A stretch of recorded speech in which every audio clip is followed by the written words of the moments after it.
Welcome everyone to the July meeting of the Charlotte Tableau User Group. For those who don't know, my name is Rashid Manat. We have William Aubrey with us today. Jeremy Poole may or may not be able to join, but we have a special guest speaker today. One of our fellow Tableau User Group members, Derrell Rashid, and he's going to give us a great kind of demo a little bit later on of how to explore geospatial data in Tableau. So looking real forward to that. But a few housekeeping things right up the top. For those who who may not know or are new to our meeting, and we'll come back to this poll too. We'll actually maybe have a little bit of time to talk about it at the end, for next month's meeting, kind of, which one we might go with. But for those who don't know, the best way to follow us, to keep up with all of our content, anything that we produce, any kind of documentation, any kind of previous videos, virtually everything that we produce can always be found at the URL that I'm showing right now. And that is usergroups.tableau.com/Charlotte. Again, you can find content around future meetings. You can find content around our YouTube channel. You can find content around our Charlotte community forum page. And that's a good segue because for those who may not know, the Charlotte community forum have changed since last month. I believe it was around the end of June that the entire site was upgraded. So the entire community forum looks a lot different now than it used to. It's a little bit more intuitive, kind of a lot better than what it used to be. And feel free to check it out. But I say that to say the links have changed, meaning if you had previously bookmarked this link, or for that matter, any community forum link, they're now a little bit different. So that's something to keep in mind. And that actually leads to a quick kind of FYI for those who may not be aware of this. When the forums changed, old forum links are still technically not working. And what I mean by that, I've just done a Google search for Tableau parameter actions. This is something that's now in Tableau, but it used to be one of the most requested I guess enhancements you could say, for like almost a few years. And these are all just old community forum kind of, questions and answers and articles and so on and so forth. If you click on any of these, you are going to get something that looks like this. And it's across the board. Tableau is aware of it. They are working on it. Just kind of stay tuned, but know that these old links, what'll happen is if you do a Google search and you find maybe an article or a forum link that, had some useful information, it's not that it's gone, it's just that the URL has changed. What you really should do, go to the new Tableau community forum site and then search for that inside the actual forum itself, as opposed to trying to do it in Google or Bing or some other search engine. But again, they are aware of it, they're working on it, and hopefully it'll be fixed, like I said, very, very soon. Last thing I want to always kind of remind people of is that in addition to our YouTube channel and our community forum and all of other content, we do have our newest sections of our user group page, which is the Tableau short section.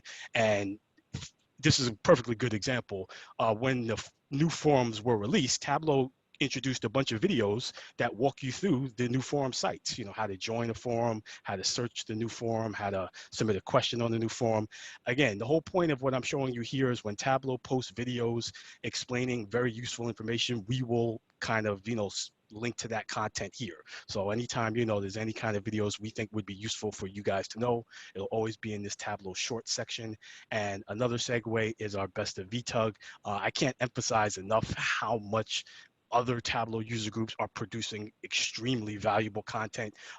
It's so much content that, like I said, it'd be impossible to keep track of all of it. But whenever we actually watch something from our counterparts in other areas and we find it useful, we actually upload it to our site just so that people can also get that same benefit. So I'll give you a perfect example. In today's session, we are talking about mapping.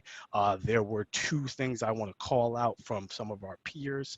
One was around the DataFam Community Jam back in May. Louise Shorten from the Dublin, Ireland TUG did a phenomenal presentation on buffer calculations. I'm going to give you an example of a buffer calculation today, but she gave an entire kind of like 1 hour kind of session dedicated around it.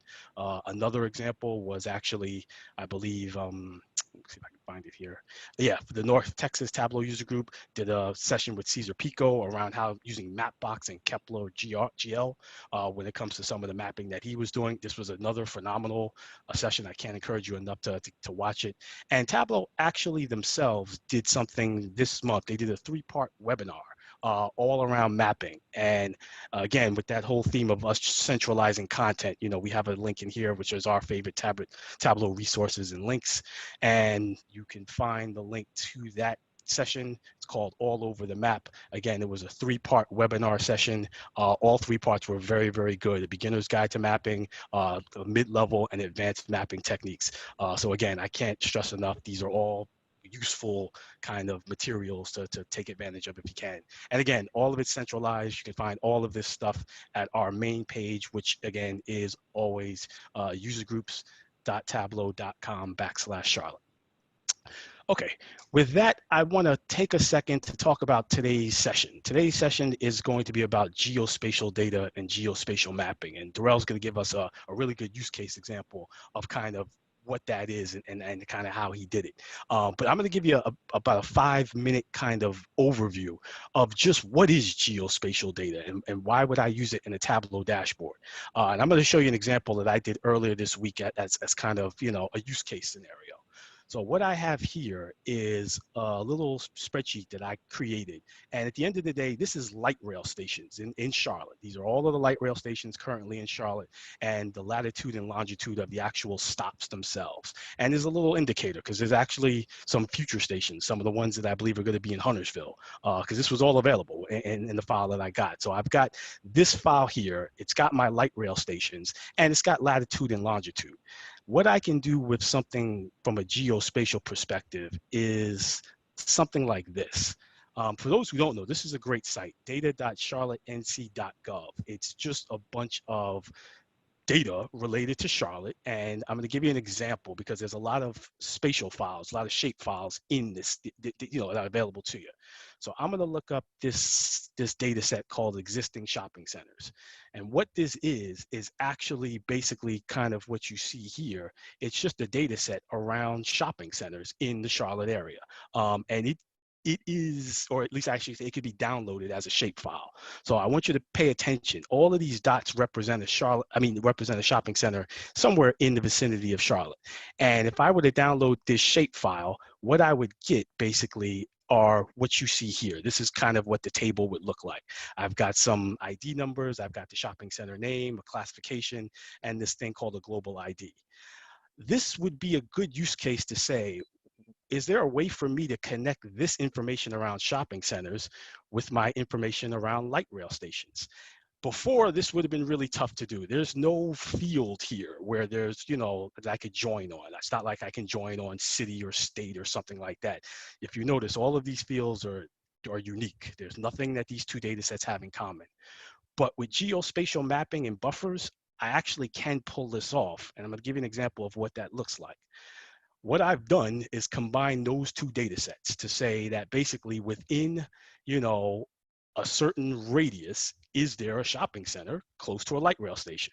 And this is something that's actually dynamic. So I'm gonna give you an example. Right now it's focused on the South Charlotte. I'm gonna kind of move it up to University, but you can see there are 11 shopping centers in South Charlotte that are within basically a quarter mile of a light rail station.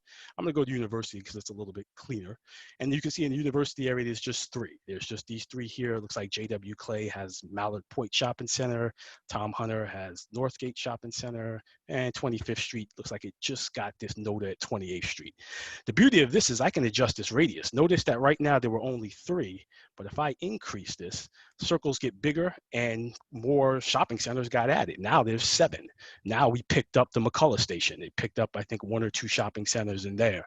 So this is a good use case example of why you would use a buffer, a geospatial join with a buffer calculation. And I'm going to do a real 2-minute kind of how, but Derrell's going to give you more of a kind of in-depth, kind of presentation around literally how to pull this off with the geospatial mappings and the shape files and everything else. But just to show you real quick how simple something like this would be, I'm literally going to just open up a new Tableau workbook, public, workbook.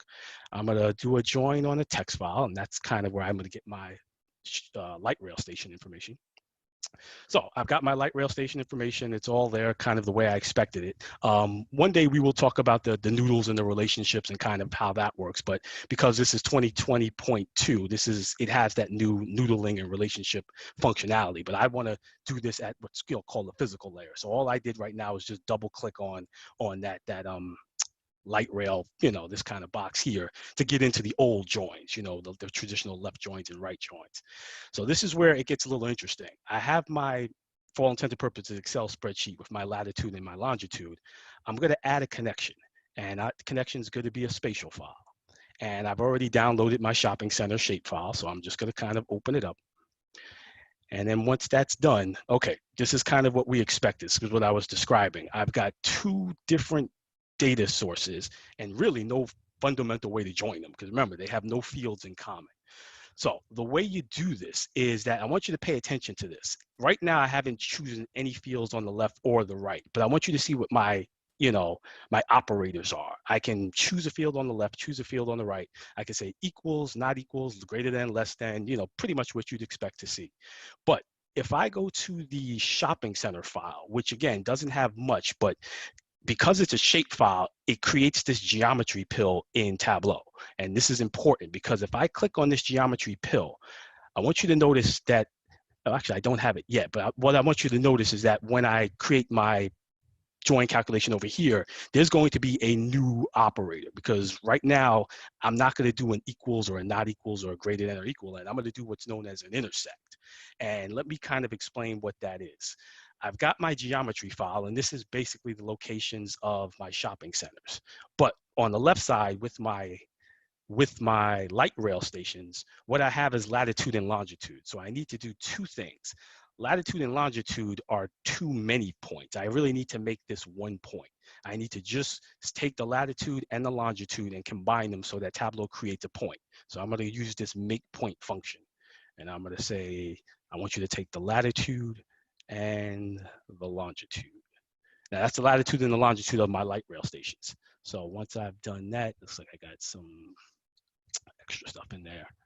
Okay, now this is just part one. This would create a point for the light rail station, and again, I have a point for the shopping center. But what I need to do is create a radius. So I'm going to use this new feature called buffer, and with that, I'm going to write that I want you to buffer my light rail station. My geometry is going to be this make point, and what I want you to do is create a radius, let's say 0.25. So that's going to be 0.25 miles. And you can do miles or kilometers, you know, I think you have a few options with that. But now that I've done this, now I've got my join calculation. What this is going to do is create a 1/4 mile radius around the light rail station. So I'm going to say, okay. And now, voila, that wasn't there before because that wasn't an option before, but it's an option now. Now, if I do an intersect, what it just did, it connected the light rail station with the shopping centers only when they were less than 1/4 mile from each other. And now I can kind of go into here. I'm going to have to create that buffer one more time to be able to use it in the visualization. So we'll just do that one more time. We'll say buffer. We will say make point. Again, we will say latitude and longitude. And if you have any questions, feel free to enter them in the chat or the QA. Either myself or William or even Derrell will kind of get to them as we go. So I'm going to say 0.25, and I'm going to say miles. And if I did that correct, and we're going to call this the Linux radius, if you will. Mess that up. Okay. And now that we've done that, it's created one of these types of geometry pills. I'm going to double click on it. I've now got basically what I expected to see. And again, you know, with the mapping, you can use, you know, kind of what I'll call maybe a more appropriate map. So I'm going to change this to a street map. And now you can see these are light rail stations in Charlotte, and they've got little circles around them. I'm going to create a dual access map. And what I'm going to do, I've got now the same thing on the top and the bottom. I'm going to go down to the bottom. I'm going to remove this. And now I'm going to go over to my latitude and longitude, my original ones for my, I'm sorry, I'm going to use my shopping center because I already did the latitude and longitude for the light rail stations. And I'm going to change this to circles, and I'm going to aggregate on object ID. So let's convert that to a mention. And now, like I said, we'll make that orange or something like that. And then we can make this dual access. And again, this is just kind of show you the orange circle represents the shopping center. The blue circle would represent kind of the light rail station. This is kind of ugly, but you get the idea, you know. We'll zoom in a little bit. This is fundamentally no different than, you know, like I said, if I were to clean it up, you can turn it into this. Now, here, the little blue icons represent the shopping centers and the orange circles represent the light rail station. But this was a geospatial join using a buffer calculation. Again, it's not as complex as it sounds. It's just kind of, you know, different use case scenarios of when and why you would use something like that. So with that, again, if you have any questions, add them to the chat, add them to the Q&A. I will now pass it off to Derrell, and he will give you a much more intuitive example of, like I said, the geospatial joins and kind of how to use it and how he kind of used it in his use case scenario. And again, I'm Rashid Manat. Thanks again for your time. So Derrell, give me 1 second, and I will pass control over to you. All right, sounds good. Thanks, Rashid. No problem.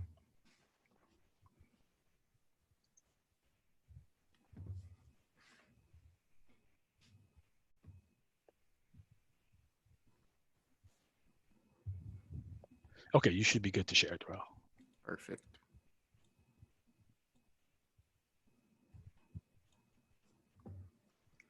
All right. Can you see my screen? Yes, yes, we can. Perfect. All right, so today we're going to be talking about mapping analytics. Rashid gave us a really good example about how to use some of Tableau's more recent functionality, a buffer calculation. And this essentially means you're turning a point into a polygon. You're basically taking that one point and you're expanding out from the center of it. We're going to talk about this from a beginner standpoint and then show how you can get to that example that Rashid just explained to us. So let's start with who I am first. I'm talking about mapping. You probably want to know a little bit about my background. So right now, I'm an analytics lead here at Wells Fargo. I do a lot of work with Python, Alteryx, and Tableau to create reporting very quickly and deliver insight very quickly as well. I'm a Tableau 10 desktop qualified associate, so I've been using Tableau for a couple of years.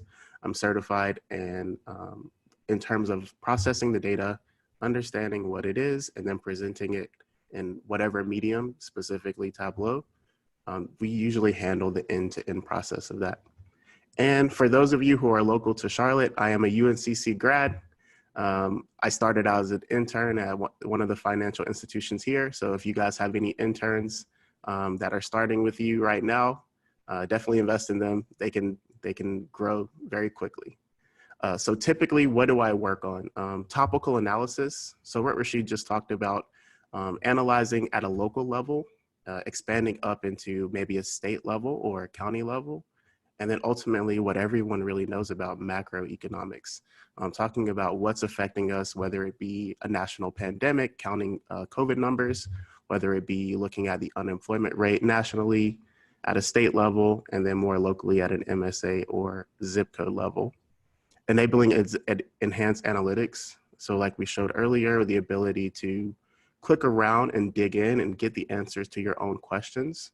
And then enhanced reporting would be, how do you ensure that you can make sure that the report is updated or refreshed on some kind of cadence, or it's automatically refreshed to the latest and greatest data. Now, if you want to find me, these are the two locations that are easiest to reach me at.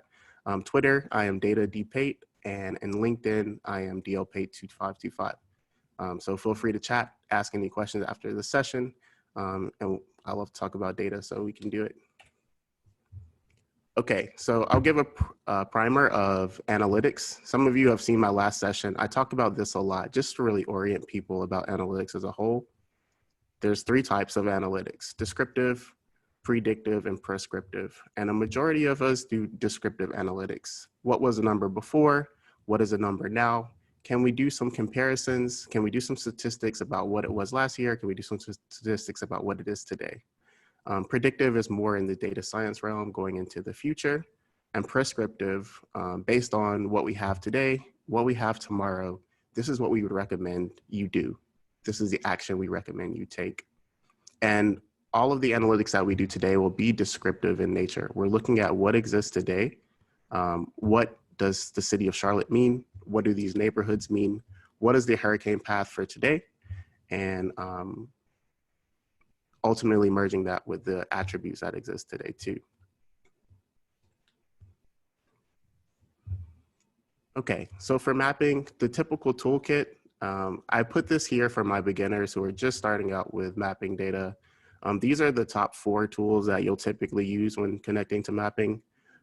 Tableau, of course, most of us have that. And then there's a public version if you want to practice with some of the data on your personal computer and publish a Tableau public. I highly encourage you guys to do that.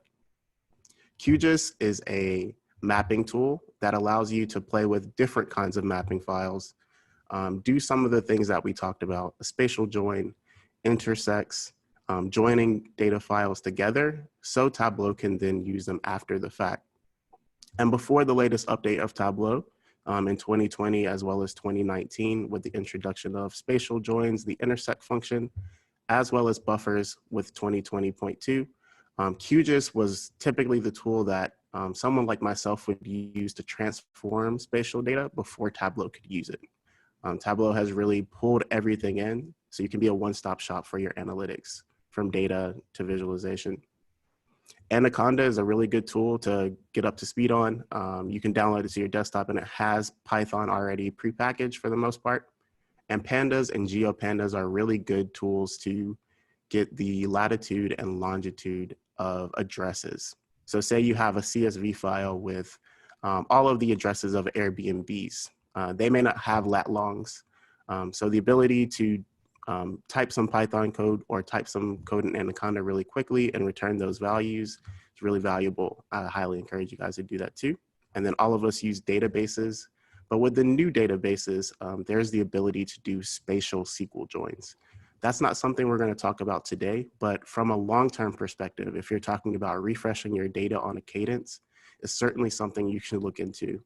Tools like Teradata, tools like Spark, you pay a lot of money for these databases, and they do have additional mapping features that are, from what I've seen, underutilized. So if you're looking into getting into mapping data, I highly encourage spatial database joins or spatial SQL.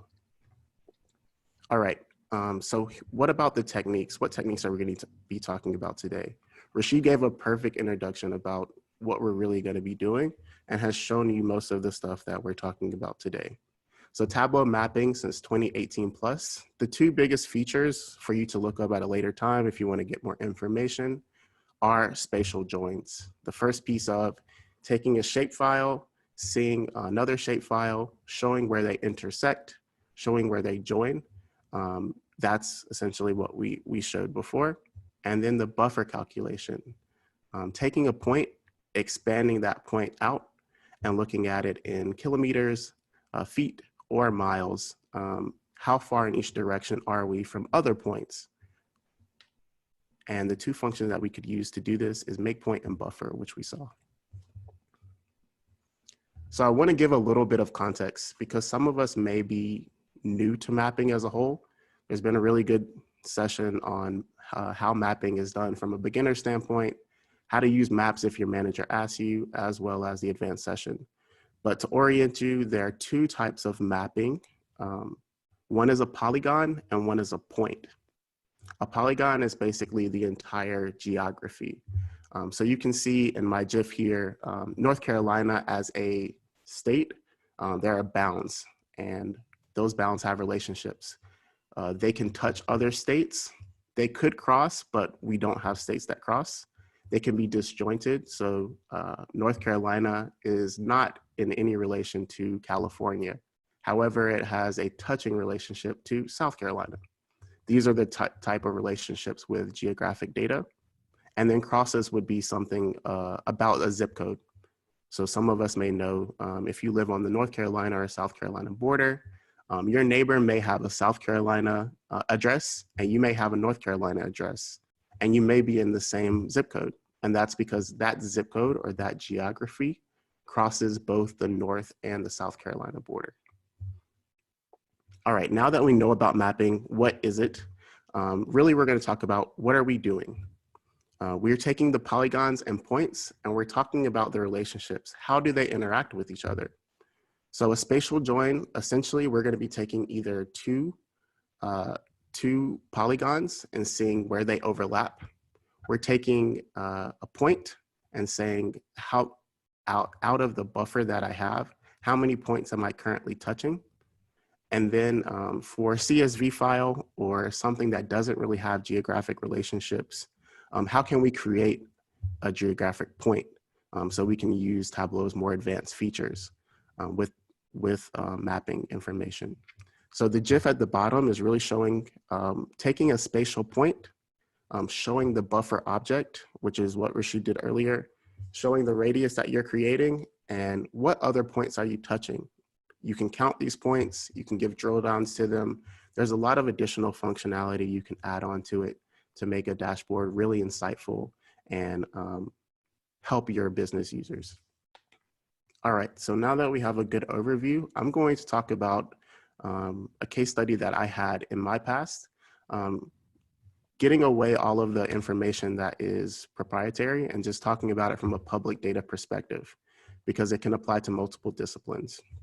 So we're assuming we're an analyst, we're brand new to a position. Our manager has concerns about the hurricane season that's coming up. We're in July right now, about to head into August. This is around hurricane season. Of course, all of you know we're in the middle of a national pandemic. We're all at home, and this is like right around the corner. And in addition to that, from an economic standpoint, we're in a technical recession. So this could have a big impact if all of these three things combine on a business, whether you're in banking or insurance, whatever business you're in, this would be really good analytics to carry out. So what he's looking for, or what she's looking for right now, she's provided you a zip code database, and she knows that hurricane data is available online. How can we provide a tool that provides insight using geospatial data? And then if we're a small boutique shop, maybe we don't have the economic data, but we know it's readily available online. How can we implement a solution where we can get that data, but not have it exist locally? We don't want to refresh it all of the time. Maybe we have a very small boutique team. What can we do in terms of interaction that gives us the latest and greatest data? Cool, so we're gonna jump into it. With this, we can download the hurricane data. And the way that we can do this, take this out. The way that we can look at the hurricane data that we have, we'll need to go to NOAA, which is a website that allows you to look at the latest and greatest hurricane paths. And I'm going to look at Florence because this is the last hurricane that I remember that has touched North Carolina borders. It was a very devastating hurricane. It did a lot of damage to our coast. And this is a place that we can really look at the impact. So when you're looking at NOAA, the way that they present the data is two ways. If a hurricane is in progress, they will give you a quote unquote cone of certainty. And it's where they think the hurricane will go. And they update this projection for 5 days into the future, similar to how you would get your weather updates on your phone. So they're taking their Doppler radars and things of that nature, forecasting 5 days. This is where they think it will go. And they update that on a 12-hour basis and present the results essentially in real time.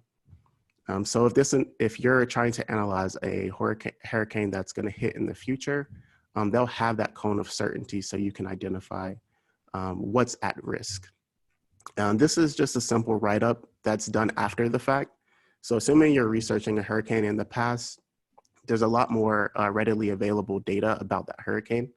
From what I remember with Florence, I believe it happened in 2018. So we have the dates here for August. And this report wasn't actually published until May 30th, 2019. It takes a long time to get the information about what damage did a hurricane cause, what were the statistics, what was the rainfall, what was the storm surge. However, you can be a really valuable data analyst if you can give a rough projection into the future. Hey, here's what we know the hurricane's gonna hit. Here's what data we have internally at a geospatial level. Here's what's at risk. So now that we have this PDF, let's look at the data. So we can look at Florence and hurricane AA. And on the hurricane site, they'll have a lot of different tools where you can look up different data that exists about hurricane paths. Sometimes they'll even have movies that show the hurricane as it's going to play through.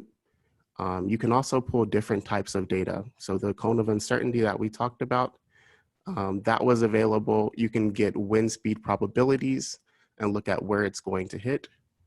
Good thing is that we already have this downloaded to my laptop. So I'll be able to show you the cone of certainty and how that interacts with the CSV file that we discussed earlier. So we have those two things. We have our Hurricane Florence data. I've put the link here and I will send this out after the fact, but ultimately this is where you would go to retrieve this data. This shows all of the national advisories that were released for the cone of certainty, and these are updated as time goes on. These are shape files that can easily plug and play directly into Tableau. So no worries there. You could do this on your personal computer. And then the maps data set, maybe your organization has data at the zip code or state or city level already readily available to you. Or the other way, we can go to the internet or go to Google and essentially pull this data down. So we can pull all of the US zip codes. We can pull all the cities and states. These things do change over time, especially more at a granular level, like a zip code or a census tract. So really you can use the latest and greatest data. This is from February, and this is a census year. So I'm sure this will change. It's best to know where you can pull the data from so you can always get the latest and greatest. So I've saved both of these here. And now let's jump into the tool. What does this look like when we put it all together?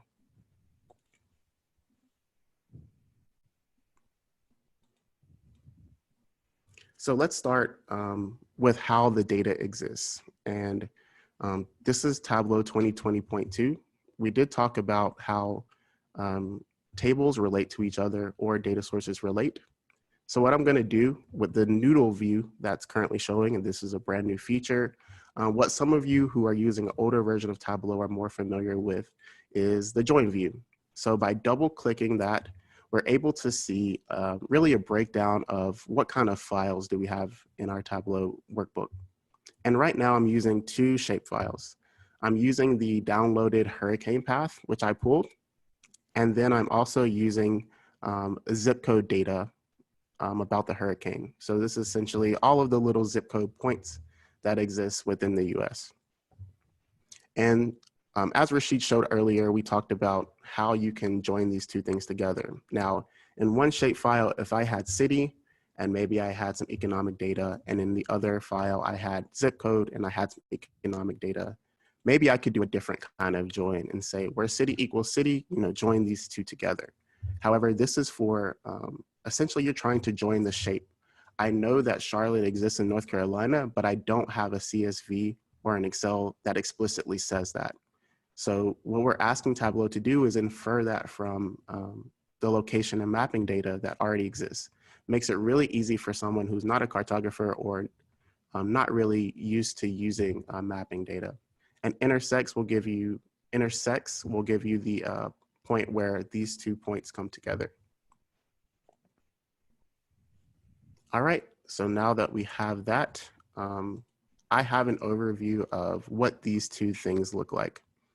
So our hurricane path, if I pull this off of the view, I have mapped out the entire cone of certainty. And these are over a specific point of time, this 5-day period. These are all of the points above the US that this is going to hit. Now from a visual perspective, you can infer where things exist. You can say West Virginia and North Carolina. You can answer the question, did the hurricane hit Charlotte? And of course, Charlotte is here. However, if you're thinking about it more from a user experience point, what if I want to click on Charlotte? What if I want to see how close Charlotte is to the middle? Things like that, you do need geographic points for Charlotte, which brings in why we pulled in our zip code data. So on the opposite end, if I pulled off the hurricane,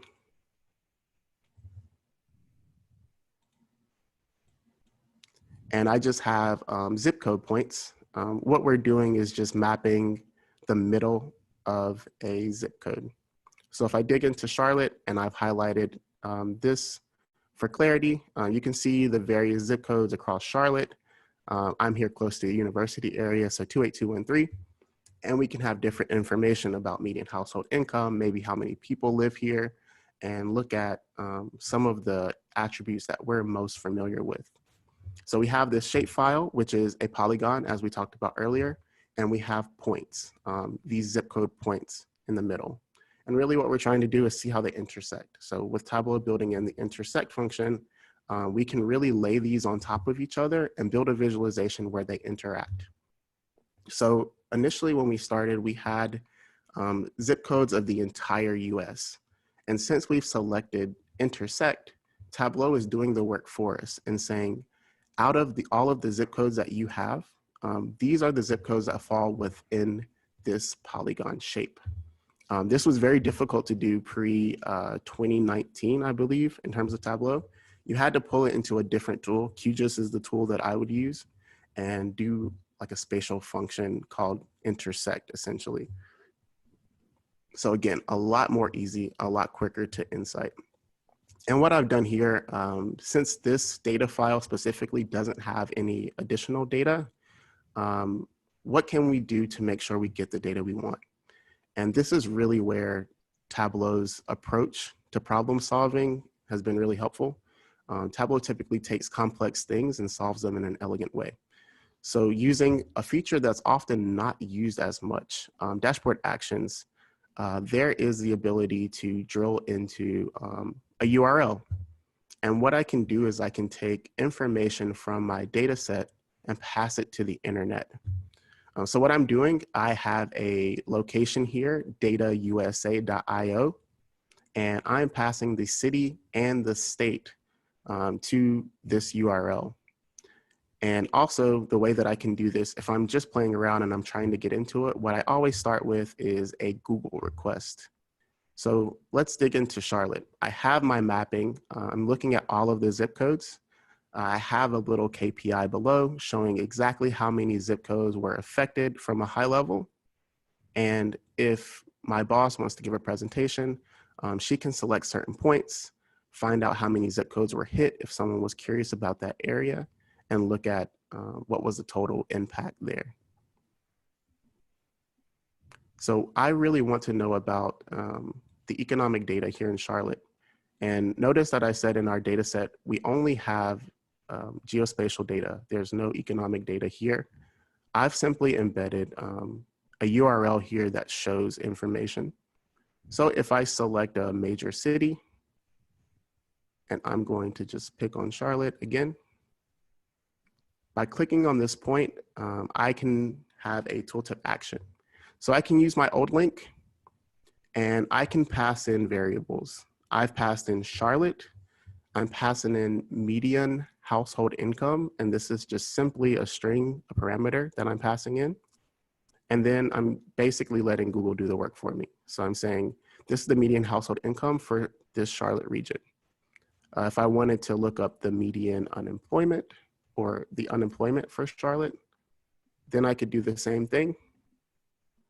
Run that again. It's typing in Charlotte, unemployment, and I'll be able to get that rate really quickly. And it's always going to be the latest and greatest that's available. This is a good workaround for smaller shops that don't have a lot of data readily available or are not paying for some kind of subscription to data. You're getting the same information, but it's not in a CSV that you can easily transform. And of course, if you guys hire an intern, you can make them click the links and they can pull all of this data for you. But the reason why I showed you this is to show how you can start with geographic data, how you can come up with insights, and then more specifically, how can you create a useful and intuitive tool that can be used for later discussions. This tool can morph over time as new requirements come in, as new data comes in. You can iterate really quickly and make this something that can be really useful for your organization. So we did this pretty quickly. We pulled the data down, the zip code data from a CSV. We pulled the hurricane data down from NOAA. If there's another hurricane and we already have the zip code data, we can easily just replace the hurricane file that we have. And we can look at impacts of hurricanes over time. Maybe we come up with some kind of trend and see what the effects are over time for North Carolina versus a Louisiana, or we can come up with some kind of risk factor for those places. All right. I know some people have asked, but I will get all the materials together and we will distribute them out afterwards if you want to play with some of this data and do it yourself. But there's a world of possibility here. We've talked about spatial joins. We've talked about how you can do buffer calculations in Rashid's previous example. And really this shows the number of things that you can do. You can get up-to-date information about the economy, any events, political data at a local level. I've seen people do things like tracking data. So of course I wear my Apple Watch nearly all of the time. It was a birthday gift from, I believe, earlier in the month.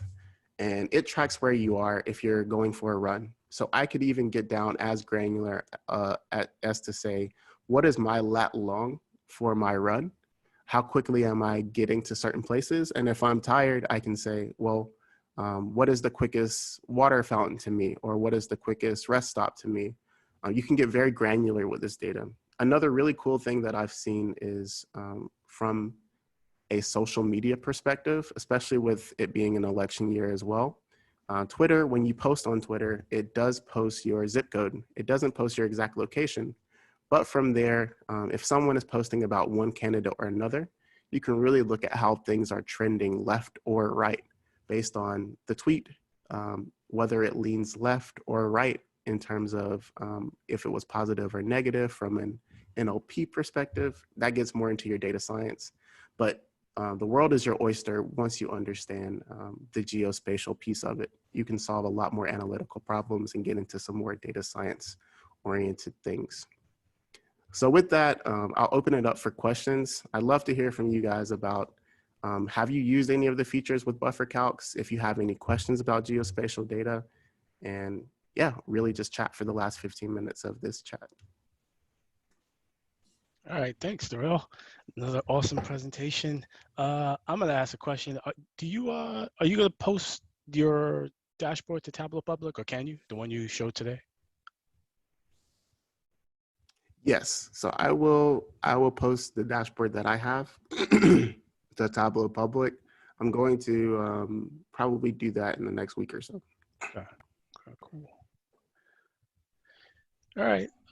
Yeah, if anyone has any questions, like William's point, feel free to, put them in the Q&A or the chat. William, you have any questions? Now we have Derrell. And again, thanks to, a lot of, great job, Derrell, and, definitely appreciate it, you giving us time.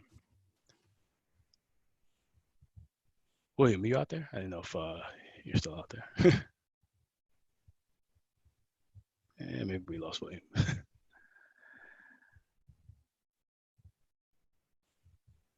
All right, we have a question, Derrell. How many data points, latitude and longitude, would you say is recommended, when it comes to doing some of this geospatial mapping? Yeah, so that is a good point. As you can see in my data set, I did show that, this is the zip code data for the entire US. What I would recommend is really focus on your user experience.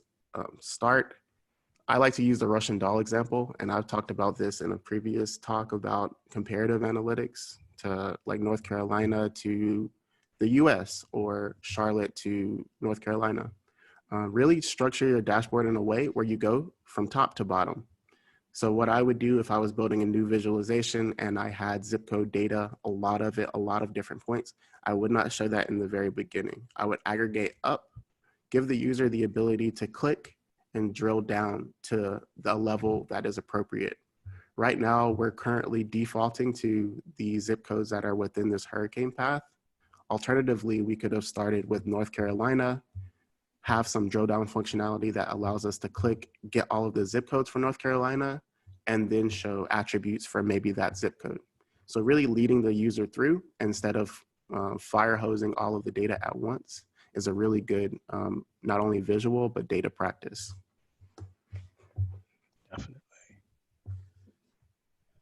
Okay. We got another question from Bill. You use dots to represent the zip codes. Can you also use fill map to see the area of a zip code on the map? That is a good, so that's a good question. Essentially what he's asking, to translate that to what we've talked about before, is we know zip codes can be represented as a point, and we also know they can be represented as a polygon. So can we take two polygons and see where they intersect with each other? The way that Tableau is basically doing this, and let me go back to my presentation, is from what I've seen with the way that they're handling this, is you're making it a point. They have a function called make point that you can put in the latitude and longitude. And if you have maybe North Carolina, we already know where it ends and where it begins. If you do make point for North Carolina, it's going to give you directly in the middle. It's going to turn it into a point before you can look at it. So typically for the relationships that I've seen, yes, you can represent two polygons on a map, but when you do comparisons for buffers, or if things intersect, it's typically going to be point to polygon. Okay. We got one more question from AJ. How long did it take to do the analysis from end to end, would you say? Yeah, so with this one, for the first time that I did this, this was pre-2018. So this did take some time. I definitely had to watch some YouTube videos on how to use QGIS and what spatial joins are, and taking into account the curvature of the earth for like calculating distance. But Tableau over time, as I said, they solve complex problems in an elegant way. And they've really made this simple with creating these functions. So there's a make point function. All you need is the lat long, and Tableau is going to do the work and the difficult calculation behind the scenes. The same thing with distance behind the scenes too. So for this one, to be honest with you guys, I haven't done this analysis since 2018, but I pulled this together probably in 2 hours. And the reason why I say that is because, you know, I just downloaded 2 files. It's the shape file that I have here, that you can pull from the location that I have. You pull in your zip code file, and then you click intersect, and that's it. That's all. All right, we got a good one for you. And Davey Moore said, this is a great presentation, just so you know, good job. Is there an easy way to show all states and have the dual access, you know, the dual map at the zip level, filter by parameter, without losing all of the states that are not in the filter? Let me know if you need me to repeat that. I get what he's asking though, you know, can Yeah, you, yeah, go ahead. I think the best example of this, and I'm going to go on a little bit of a tangent, but yes, parameters would be the way that I would do that. Parameters and set actions, you can kind of control the user experience to show what you want to show.